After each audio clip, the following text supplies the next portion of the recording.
தேவையில்லை நமக்கு. இந்த ரெண்டையும் வச்சு நாங்கள் என்ன செய்ய போகிறோம், இந்த நம்ம மொட்டை மாடியை க்ளீன் பண்ண போகிறோம். இப்படி ஏடா பண்ணுவேன் ஐயா. இதே மாதிரி மொட்டை மாடியில் பாசி பிடிச்சிருந்ததுன்னா இதே மாதிரி நீங்கள் க்ளீன் பண்ணுங்க. இந்த சந்தர்ப்பத்தை பயன்படுத்துங்க. ஏன்னா நீங்கள் க்ளீன் பண்ணலன்னு வச்சுங்களா, இந்த பாசி நல்லா அடர்த்தியாக பிடிக்கும்.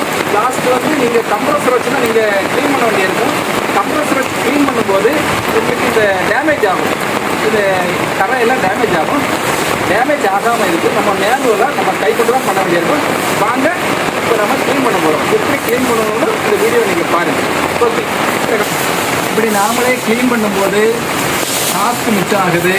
நம்ம யாருக்குமே காசு கொடுக்க வேண்டிய தேவை இருக்காது. கம்ப்ரஸருக்கு காசு கொடுக்காண்டா, கம்ப்ரஸரை ஆப்ரேட் பண்ணி ஆளுக்கு காசு கொடுக்காண்டா, நாமளே க்ளீன் பண்ணிடும் மூலம் நம்ம வீடும் ஃபிட் ஆகும், நம்ம காசும் மிச்சம் ஆகும். மழை நேரம்